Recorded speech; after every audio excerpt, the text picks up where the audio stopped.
Welcome back to another episode of Startup for the Rest of Us.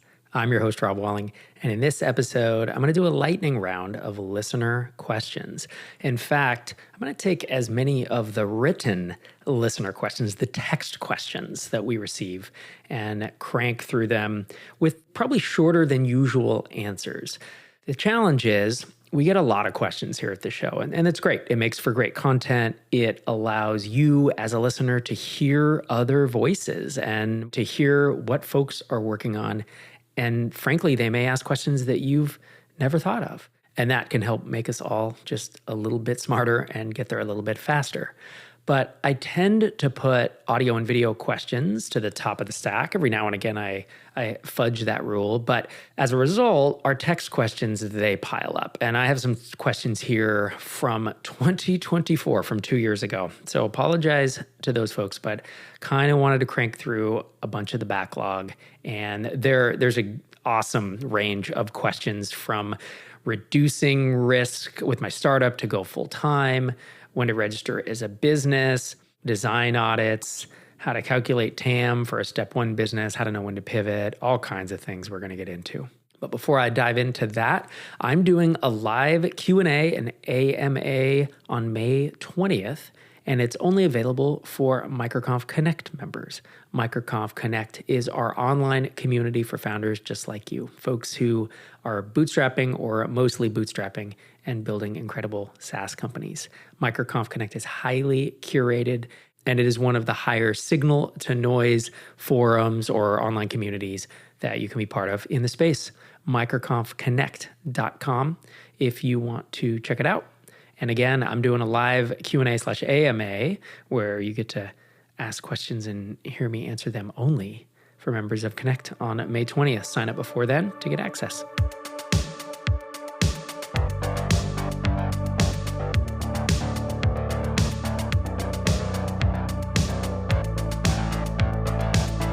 Let me dive into my first question. This one's about reducing risk with my startup to go full time. It's actually a Reddit thread, and we'll of course link that up in the show notes. And a user was sharing their salary information as they went from an intern making $15 an hour in 2017 to a tech company product strategist in 2025 at 28 years old, making $440,000 a year. Now, caveat this, they probably have to live in the Bay Area or in a very expensive place in order to make that. So I'm guessing they do not live in a low cost of living city. And one response to this thread said, "Congrats, man. I have a question for you. I earn $400,000 via my base salary. I work at a Fortune 50 company. I have a side hustle that is the one-man army of me and freelancers, of course. The salary I pull for the business is good. My thing is, how do I get over that hurdle to go all in on the business? It's not that the salary I draw from it is bad. It's the unknown future factor. W-2 is safe.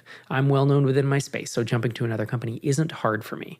But that fear of the company fizzling out in a few years gets me. I've had successful businesses that ran into scaling issues before, and those fizzled out. This one I think has longevity, but no way I can scale it to where it needs to be without cutting the W-2. So what do I need to just do it?"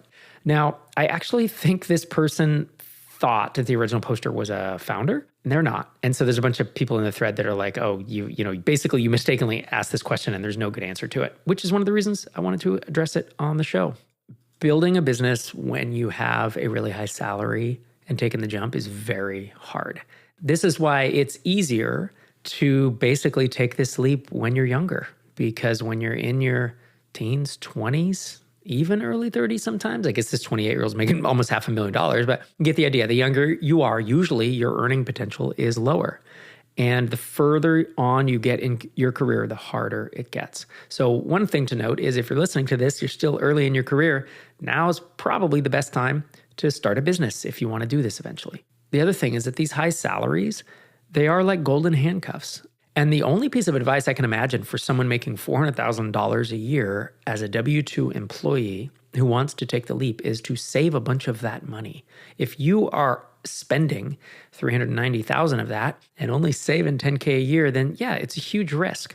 But if you are saving, if you're making 400K and you can sock away 200 grand a year, then in a couple years, you have 2 full years of living expenses. You already have a business that's doing something. You said the salary you pull for the business is good. So you should actually be able to save more than 200K, You get the idea of what I'm saying.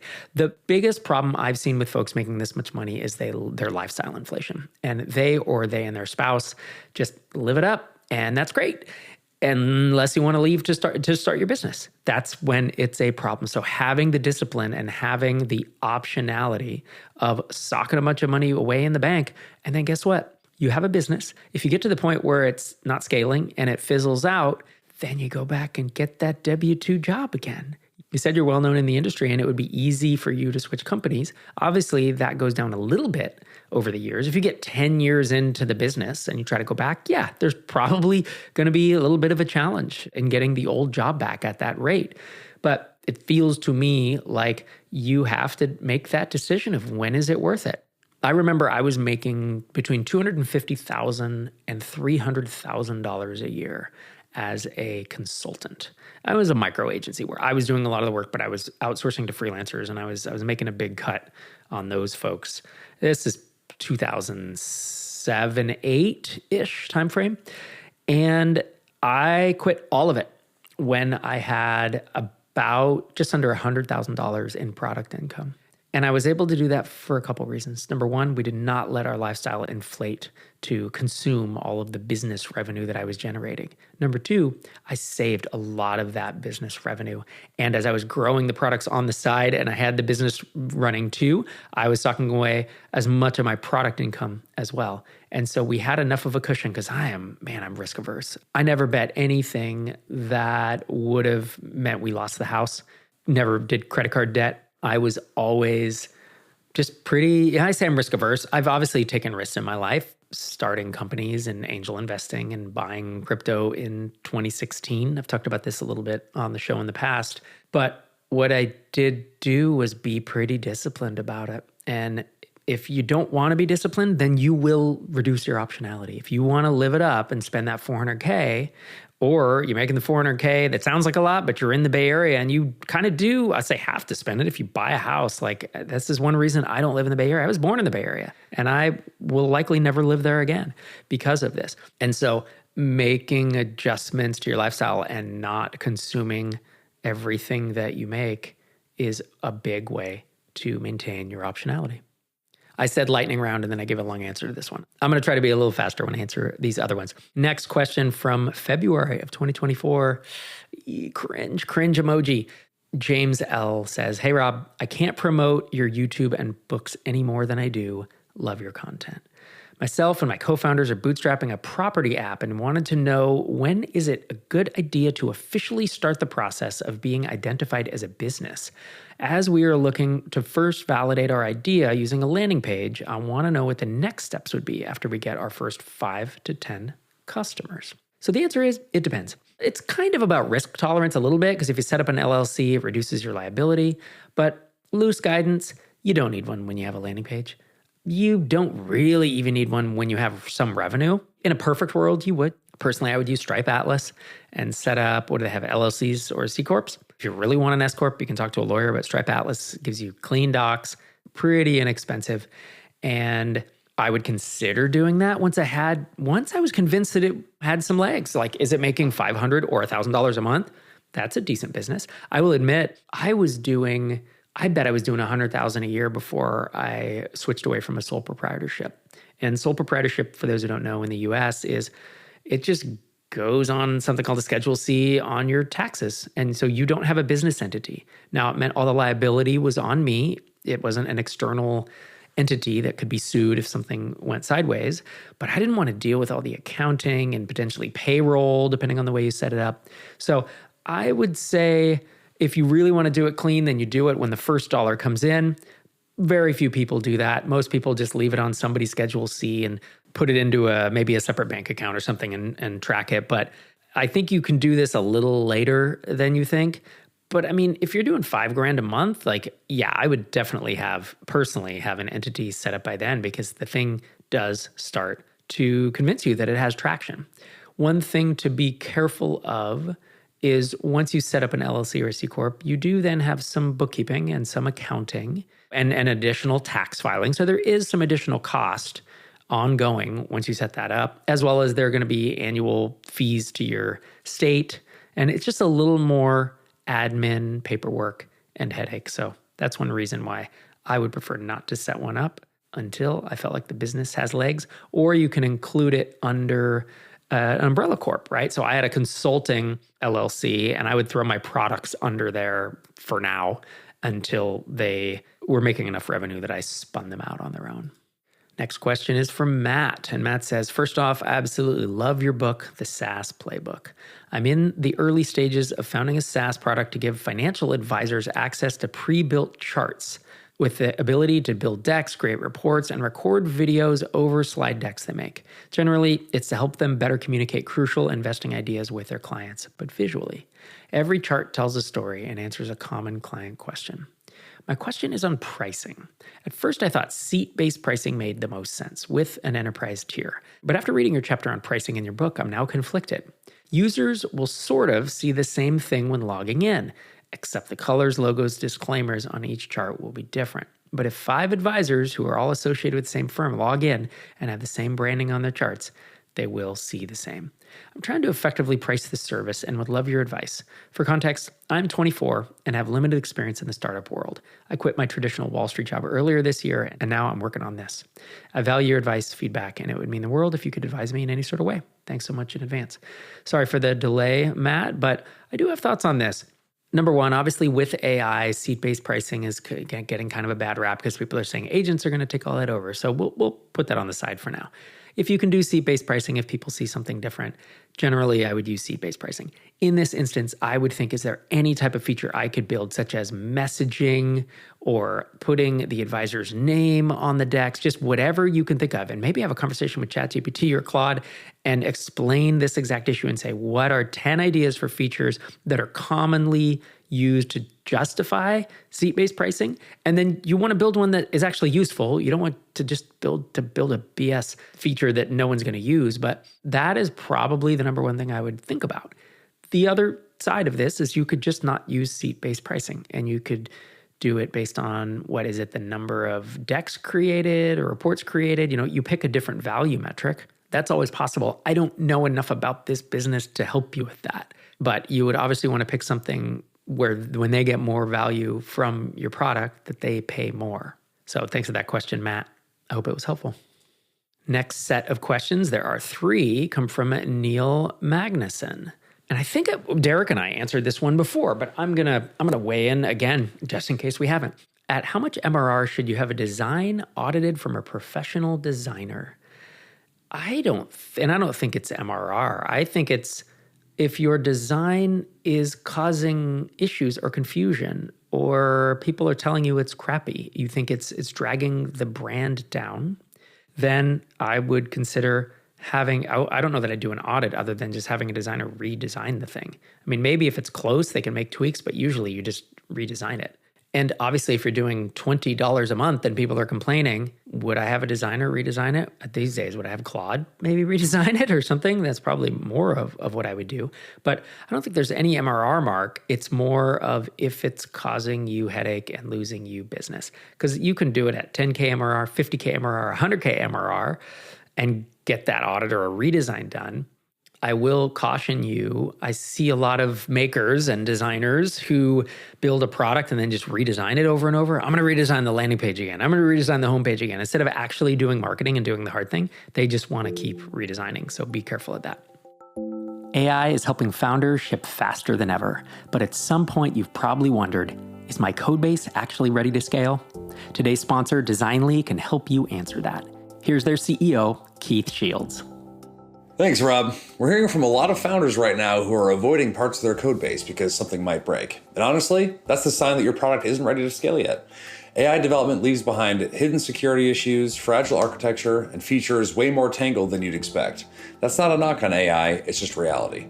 So we built the Engineering Intensive. In just 2 weeks, our senior engineers do a deep audit of your code, stress test your infrastructure, uncover vulnerabilities, and hand you a prioritized roadmap to get scale ready.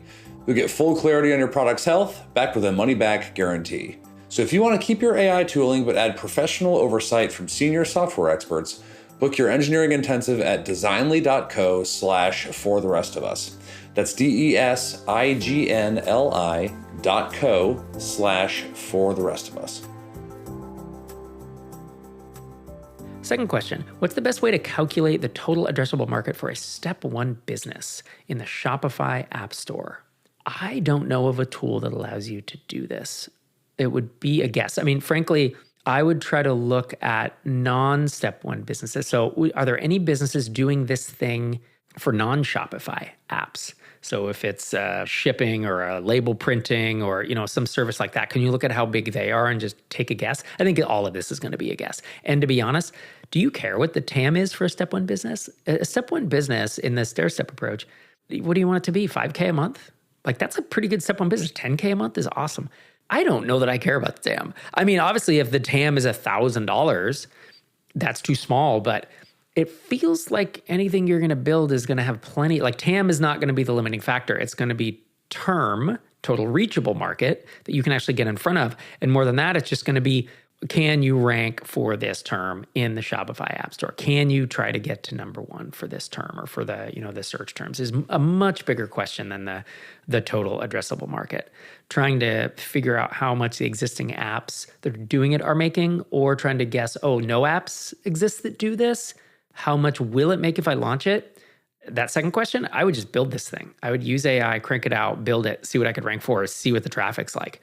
Back in the old days of SEO, before it got more convoluted, I remember buying exact match domain names. And this was maybe 2009, 10, 11, 12 even. I would buy exact match domain names. I'd put up a single landing page with a bunch of content that I would either create or hire someone to create just to see where it could rank. And I would frequently rank on the first page. These were for longer tail keywords. These were obviously not amazing head terms, but I would just try to get an idea of what the volume actually was. And for a step one business, I might consider doing the same thing because it just, these days, writing the code doesn't take that long, and I think it's a good learning experience. Now, please don't quote me and say, Rob said that you no longer have to validate anything. Don't do any research on anything. That's not what I'm saying. I talk about the 2-20-200 framework. The 2 is the very quick keyword research. I would still do that here. To try to estimate how many people in the Shopify App Store are searching for it, couldn't we look at any other keyword tool? Google AdWords keyword tool, any search volume you can get anywhere, and just kind of guess, well, Shopify has how much of the market? Again, that's a question to ask Claude or ChatGPT, and then get a ballpark number of how many searches we think are there, and are there other competitors, right? I would do a couple hours of research before I built a step one business. I don't know that I would do the 20 hours landing pages and customer conversations. Customer conversations I could see doing, actually, to be like, if I built this, does this solve a pain point? Going on to Reddit or other online forums and having conversations so that you do, in fact, get 5 or 10 people that are interested in this before you build it. Because just because the building is simple and easy doesn't mean you should just jump to that step. Now, 200 for a step one business, 200 hours with AI actually sounds like a bit too long. I feel like you could potentially build a step one like Shopify app in less time than that. That doesn't mean that I would jump to that. It's the fun part. Be careful. And the third and final question from Neil is, how can you know if your step one business can break free of its marketplace and be standalone? I'm not sure you can. I guess ways I would think about it are a couple things. If you're going to build a Shopify app, I would look around at what other platforms are there, right? There's WooCommerce, there's Magento, there's BigCommerce. It's interesting. I've heard from a lot of people that like Shopify, and it seems like Shopify is a dominant player and has the vast majority of the dollars being spent. And that's probably true. Interesting thing is when I asked ChatGPT about this, it doesn't seem to agree with that. So that maybe is an exercise for the reader to determine exactly that. But the idea that I would be asking myself are twofold. Number one, if I build an app for Shopify, can I build it for the other 3 or 4 major platforms? And how far do I think that could extend my growth or my top line cap, right? My top line plateau. The other question is, if I build a Shopify app that does something, are there other custom-made shopping carts on the internet that would really want this functionality that I could plug into, somehow integrate with? The problem there is integrating with is going to be custom for each one if they're truly custom built. So I don't know, unless you're charging a lot or there is some type of standardized way to hook into all of it, such as, it hits an email inbox or it sends an SMS or, there's some integration that is not actually code, that part is much harder. But beyond that, I don't think you can really know from the start. I think it's hard. I think it's a lot of guesswork, right? And until you get something live and get people using it and see how fast it grows and see where it plateaus, I think it's going to be really hard to try to answer all these questions because there's just not publicly available data on this topic. Next question is from X-Twitter from June of 2024. I did a call for questions on the podcast. I might do that again soon. But Igor Benik asks, how do you know if it's time to pivot? If it is, how do you know how to pivot? Are there general strategies that can be applied to such situations? Kind of. I mean, how do you know if it's time to pivot? If what you're doing is not working for long enough that it's just not working. And that's it. It's when you're out of ideas or out of motivation on the current product. Now, knowing what or how to pivot, I mean, you go with your founder gut, there's market pull, there's guesswork. This one, I don't think there's generalizable strategies. It's always going to be muddy. If you have 50 customers that are not really paying or churning, and you ask them what you should do differently, they'll tell you 47 different things. And as the founder, you have to make the hard decision with incomplete information to figure out what and how to pivot. I did a talk about the big drip pivot we did. We'll link it up in the show notes, but you can search Google for it. The title is, I grew this SaaS by 13% every month for 13 months, self-funded SaaS. And it's the inside story of the early stages of building Drip and how we plateaued. We did not have product market fit. Churn was super high. And I talked about all the feedback and input we were getting and how messy it was. And there were like 2 or 3 steps that I used to make that decision at the time. And one of them was my founder gut. And another one was by getting advice from people I trusted and then sitting with it and just trying to decide whether we should pivot into marketing automation. So I have a really tough time generalizing any of that. And in fact, the early stages of any product that you're building are the fuzziest by far. And it's really hard to know when and what and how to fix them unless you're getting some type of input and you're taking some type of leap of faith. Next question is from Michael. And his question is about episode 720. To give you an idea, this is episode 832. But that episode was titled, How to Prioritize Your Focus in Both Your Startup and Personal Life. And in it, Craig Hewitt and I talked about having kids and trying to build a startup when you have young kids. Michael says, I lit up at, quote, if you have 4 kids under 8, that's me. 1, 3, 5, and 7. And then Craig said, you're screwed. And then there's a laugh emoji. It is very challenging. I've definitely had to learn to prioritize ruthlessly and delegate things I could do better myself. That's the key. That's it right here.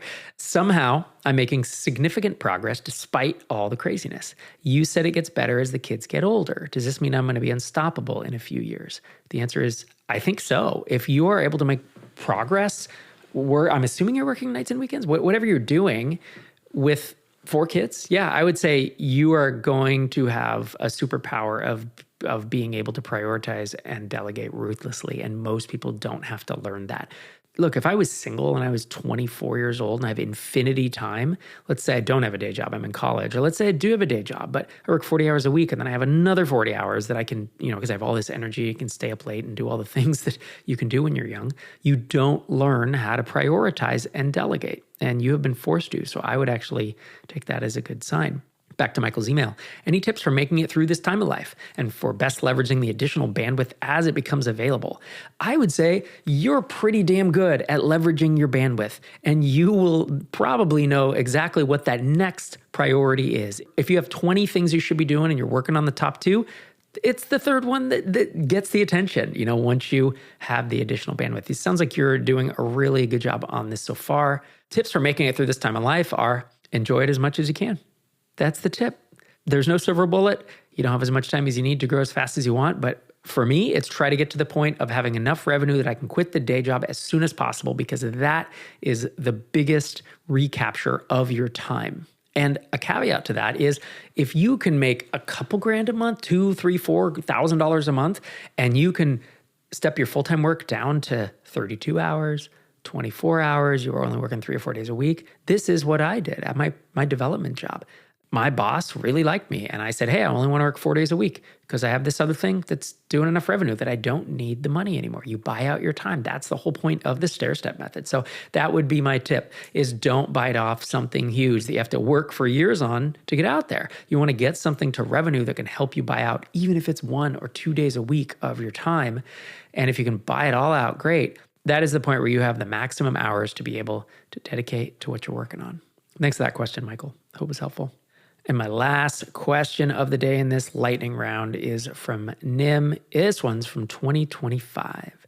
Nim says, hi, Rob, longtime listener and fan. Thanks so much for your work and your wisdom. I use Start Small, Stay Small as a reference. For those who don't know, that is my first book, startsmall.com, if you want to pick up a copy. Nim has 2 questions for me. The first is, the common advice when starting out is to talk to 10 people who match your ICP. However, I found that unless you have a deep network in a vertical, it's extremely difficult to talk to that many ICPs outside of conferences. I'm going to break in here. Number 1, this is why I say build your network, not your audience.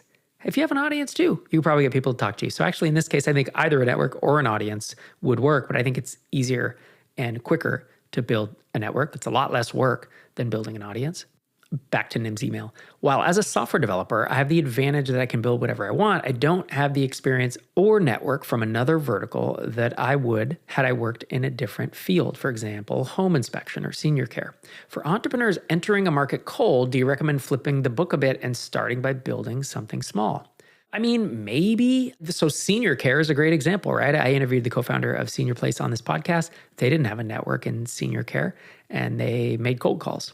And that was it. And people talk to them. So there are spaces where you can cold call. Cold email is a little harder, but you don't necessarily need a network. You're doing it on, I won't say on hard mode. You're doing it on the way a lot of people start out. When you first start out, you don't have any network, an audience, or customers. And as you build products and assets, you get to be known a little bit. And I don't think everyone should, I don't think most people should build an audience, but you do build a reputation and you can become known, at least on the internet. Maybe it's not in a particular vertical, but just by launching stuff, you can make a name for yourself.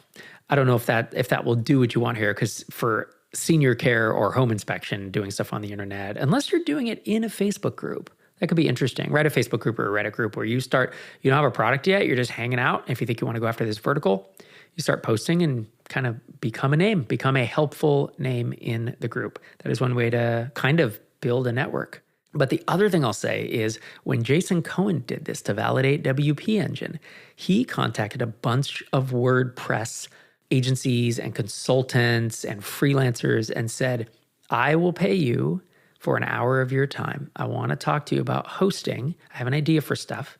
And my memory, I think he got 40 yeses before he built it. I'm trying to remember if at one point he said that he didn't actually pay any, like no one asked for the consulting fee. Maybe, maybe not. It doesn't really matter. He was willing to pay them their typical consulting rate for that hour. And at one point when we were building Drip and I wanted to talk to some ex-salespeople and marketing people from some competitors of ours who used to work at those competitors, I similarly contacted them via LinkedIn, said, I'd love to talk to you, and said, I'll pay you whatever your consulting rate is. And in that one, I only talked to like 5 people, but none of them charged me anything. They wanted to meet me and to hear about the company we were building and potentially have someone that's, expanding their network. So there are different ways to do this, and sometimes throwing money at it is what works, or at least intending to throw money at it can work. And Nim's second question is, your advice is to not throw everything at the wall and see what sticks. That is not to build 52 startups in 52 weeks like a Twitter SaaSpreneur, but instead to actually follow a method. My question, what counts as working on something? Seems to me that if you're at the early stage where you just identified a market and a pain point, it makes sense to validate 3 to 5 ideas at once if you can do so cheaply and pick one to actually invest 100% if you manage to get some paying users for it. Is that wrong? I don't think that's a bad idea. I guess what I'm wondering is, I talk about the 220, 200 framework, coming back to that again. For the two where you're doing research, I mean, I used to have 10 ideas that I would like sit and sketch out research and try to get a general idea of how much demand is there? How competitive is it? There are not going to be any amazing high demand niches with no competition. That doesn't exist anymore. But just to get an idea of top line demand and think, can I play the angles? I would do that for 10 ideas at once over a weekend.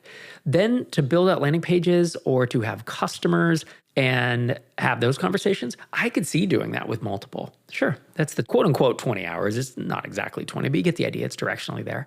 The third part where you're doing 200, this is where you're building these products. That's where it gets a little tougher. Do you want to build and launch 3 to 5 products? I think I would probably be whittling down at that point. Even if you have 5 landing pages and you've tried to do conversations in 5 niches or with 5 ICPs, it feels like you're going to have more traction on 1 or 2 of these. And these days with AI, if you're building a step 1 business or if you're building a pretty simple MVP, does it make sense to maybe build 2 of them? I could be convinced. What I don't want to do, though, is give you permission as a builder or a maker that you want to spend a ton of time doing this step without being a little more certain about it. But I definitely understand the need or desire to get more validation by actually building something and getting it in people's hands. I would almost say, so let's say we started with 5 landing pages and talked to a bunch of ICPs, and that gets down to maybe your top 2, maybe let's say 2 or 3 that you're kind of iffy about. What if you then tried to pre-sell it or tried to get pre-commitments on those 2 or 3? And whether they write you a check that you don't cash or whether you do cash it or whether there's a Stripe link and they pay for the first, was it like 3 or 6 months? I think that's what Jason, who was the co-founder of Senior Place when he did those cold calls, he got checks that they cashed. And he said, pay for the first 3 to 6 months and we'll cash it. And once you have it, you're prepaid for it.